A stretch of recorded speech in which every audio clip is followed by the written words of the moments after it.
Loans, mortgage loans, business loans సులభంగా government private banks నుండి ఇప్పించబడును. గత వారం 10 రోజులుగా తిరుమల తిరుపతి దేవస్థానంకి సంబంధించి ప్రసాదాల తయారీలో జరిగిన వాడిన కల్తీ నెయ్యి గురించి లాస్ట్ వారం 10 రోజులుగా రాష్ట్రం మొత్తం ఒక రకమైన భయాందోళన ఒక ఎత్తైతే వెంకటేశ్వర స్వామికి అపచారం జరిగింది అని ప్రతి గుళ్ళలోనికి కూడా వెళ్ళి పూజలు చేసే పరిస్థితి కూడా మనందరం చూసాం.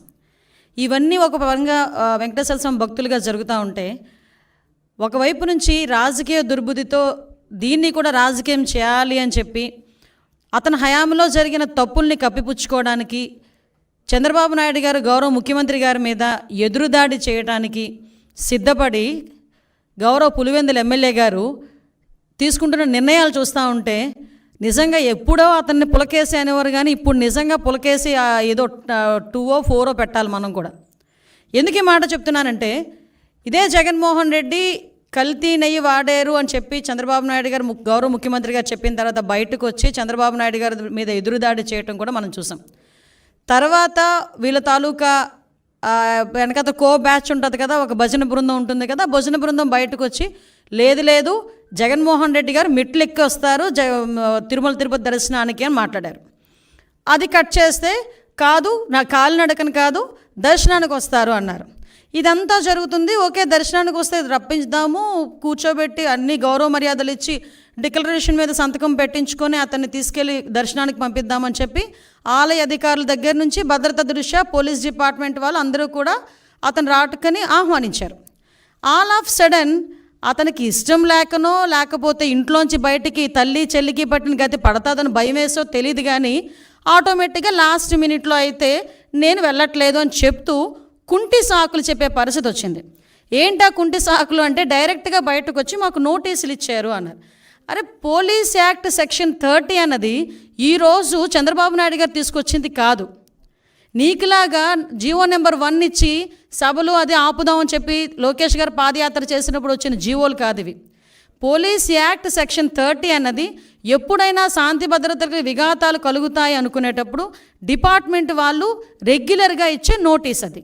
ఆ నోటీస్లో చాలా క్లియర్గా వైఎస్ జగన్మోహన్ రెడ్డి గారు ఆంధ్రప్రదేశ్ మాజీ ముఖ్యమంత్రి 27/9/24, 28/9/24 తేదీల్లో తిరుపతి తిరుమల పర్యటించనున్నారని ప్రభుత్వ అధికారిక సమాచారం ద్వారా తెలిసినది.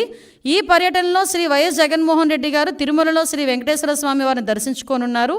ఈ పర్యటనకు స్వాగతం పలికేందుకు తిరుపతి జిల్లా మరియు పరిసర జిల్లాల నుంచి సుమారు 10,000 మంది వైఎస్ఆర్సీపీ నాయకులు, కార్యకర్తలు తిరుపతికి రావాలని సోషల్ మీడియా ద్వారా విస్తృత ప్రచారం జరుగుతున్నది. అదేవిధంగా ఈ పర్యటన అడ్డుకుంటామని వివిధ రాజకీయ పార్టీలు, హిందూ ధార్మిక సంఘాలు, ప్రజా సంఘాలు కూడా సోషల్ మీడియా ద్వారా విస్తృత ప్రచారం జరుగుతున్నది. ఈ సందర్భంలో తిరుపతి జిల్లాలో ఉద్రిక్త పరిస్థితులు, శాంతి భద్రతలకు విఘాతం కలిగే అవకాశం ఉన్నది. ఈ పరిస్థితుల వల్ల రాబోయే తిరుమల బ్రహ్మోత్సవాలు మరియు ప్రపంచవ్యాప్తంగా తిరుపతి తిరుమలకు వచ్చే యాత్రికులపై ప్రభావం చూపే అవకాశం ఉన్నది. అదేవిధంగా గౌరవ తిరుపతి జిల్లా సూపరింటెండెంట్ ఆఫ్ పోలీస్ వారు తిరుపతి జిల్లాలో సెక్షన్ 30 పోలీస్ యాక్ట్ను అమలు చేసి ఉన్నారు. కావున తిరుపతి జిల్లాలో ఎటువంటి ర్యాలీలు, సభలు, సమావేశాలు, భారీ జనసమూహాలు ముందస్తు అనుమతి లేకుండా జరుపుటకు నిషేధించబడినది. ఇట్టి నిబంధనలు ఎవరైనా అతిక్రమించిన ఎడల వారిపై చట్టపరమైన చర్యలు తీసుకొనబడును. కావున అన్ని వర్గాల వారు తిరుపతి జిల్లాలో శాంతి భద్రత పరిరక్షణకై పోలీసు వారికి సహకరించాల్సిందిగా కోరడమైనది. ఇది నోటీస్. దీన్ని నిన్న కావాలని 10 సార్లు చూపించి ఇందులో అతనికేదో నోటీసులు ఇచ్చామని చెప్పి మాట్లాడి ప్రజలకి ఒక రాంగ్ పర్సెప్షన్ క్రియేట్ చేయడానికని చాలా విశ్వ ప్రయత్నాలు చేశాడు జగన్మోహన్ రెడ్డి. నేనేమంటానంటే, జగన్మోహన్ రెడ్డికి సూటిగా అడుగుతున్నా, జగన్మోహన్ రెడ్డికే కాదు వాళ్ళ తాలూకా నాయకులందరికీ కూడా, ఒక్క బైండ్ ఓవర్ అయినా మేము చేసామా? ఒక్క నాయకుడినైనా హౌస్ అరెస్ట్ చేసామా? ఒక్క నాయకుడినైనా ప్రివెంటివ్ అరెస్ట్ చేసామా? ఒక్క నాయకుడి ఇంటి దగ్గర పోలీస్ పహారా ఏమైనా ఉందా? కనీసం ఎక్కడైనా మీకు ఆయన ఎయిర్పోర్ట్లో నుంచి దిగిన తర్వాత మళ్ళీ అక్కడికి వెళ్ళినంత వరకు కూడా అతనికి భద్రత నిమిత్తం ఉండే పోలీసులు తప్పించి పోలీసులు భారీగా మోహరించిన పరిస్థితులు ఏమైనా ఉన్నాయా? అంటే చాలా క్లియర్గా ఎందుకు మేము ఆ నోటీసులు కూడా ఇవ్వాల్సి వచ్చింది అంటే, కేవలం అక్కడ బ్రహ్మోత్సవాలు జరుగుతున్నాయి. ఈ కల్తీ నెయ్యి మీద సిట్ కూడా ఏర్పాటు చేయడం అయింది. ఒక పక్క నుంచి జగన్మోహన్ రెడ్డి మీద ఉన్న కోపంతో కొన్ని మంది ధార్మిక సంఘాలు కూడా కొన్ని సోషల్ మీడియాలో కొంతమంది మెసేజ్లు ఫార్వర్డ్ చేసుకున్నారు. At the same time YSRCP నాయకులు కూడా భారీగా జన సమీకరణ చేయడానికి వాళ్ళు సోషల్ మీడియాలో మెసేజ్లు ఫార్వర్డ్ చేసుకున్నారు. ఈ నేపథ్యంలో ప్రజలకు ఇబ్బంది కలగకుండా, యాత్రికులకు ఇబ్బంది కలగకుండా, విఐపీఎస్కి ఇబ్బంది కలగకుండా ఉండటానికి రెగ్యులర్గా శాంతి భద్రతలు విఘాతం కలిగిస్తాయనుకునేటప్పుడు పోలీస్ డిపార్ట్మెంట్ వాళ్ళు ఇచ్చే నోటీస్ అది. ఆ నోటీస్ కూడా జగన్మోహన్ రెడ్డికి ఇవ్వలేదే. జగన్మోహన్ రెడ్డిని రావద్దు అని ఎవరు చెప్పలేదే. మీరు రాకండి అని మేము ఎవరూ చెప్పలేదే. వస్తే మిమ్మల్ని అరెస్ట్ చేస్తామని చెప్పలేదే. ఏ రోజు చంద్రబాబు నాయుడు గారిని ఎయిర్పోర్ట్లోనే ఆపేసినట్టుగా మేము ఎప్పుడు ఆపడానికి మేము ప్రయత్నం చేయలేదే. నిజంగా జగన్మోహన్ రెడ్డి గారిని ఆపాలనుకుంటే ఆయన ఇంత ధైర్యంగా ఈ సెంట్రల్ జైలు విజిట్లు చేసేవాడు ఆయన? ఎంతమంది సెంట్రల్ జైల్లో ఉంటే విజిట్లు చేశాడు ఆయన? మేము ఎప్పుడైనా ఆపామా?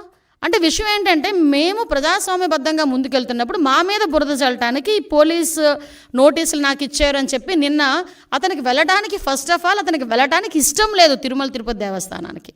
దట్టు డిక్లరేషన్ ఇచ్చి వెళ్ళడానికి అసలు ఇష్టం లేదు. మళ్ళీ నేను నొక్కి పెడుతున్నా, డిక్లరేషన్ వన్స్ ఇచ్చి కనుక ఆయన టెంపుల్లోకి వెళ్తే వాళ్ళ ఇంట్లో తల్లికి చెల్లికి బట్టిన గతే అతనికి పడతాదేమో అన్న ఉద్దేశంతో అతను వెళ్ళడం మానేశాడు. ఆ మర్మం ఏంటో మీరే గ్రహించండి. సుమన్ టీవీలో మీ పర్సనల్ అండ్ బిజినెస్ ప్రమోషన్స్ కోసం కింది నెంబర్కి కాంటాక్ట్ చేయండి.